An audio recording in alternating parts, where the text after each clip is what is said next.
Today's Sunshine Note is titled, Twice Betrayed. Peter replied, "Even if all fall away on account of you, I never will."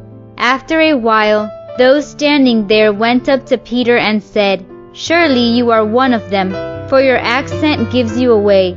Then he began to call down curses on himself and he swore to them, "I don't know the man."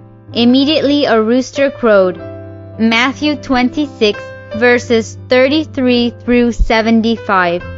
Tara was the last person I would have ever guessed would turn on me, for she was my closest friend and also my roommate that year. Who would have guessed that she had a tape recorder under her blankets that night we sat up late talking?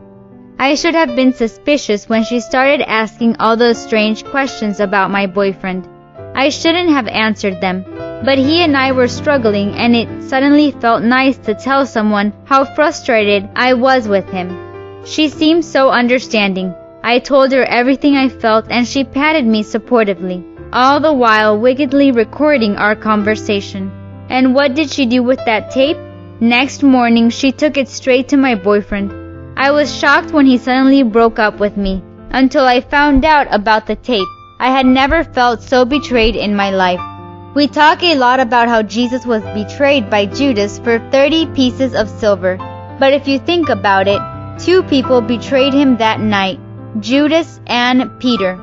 A few short hours before his arrest, Peter had publicly sworn, "Even if all the rest of these desert you, I certainly never will."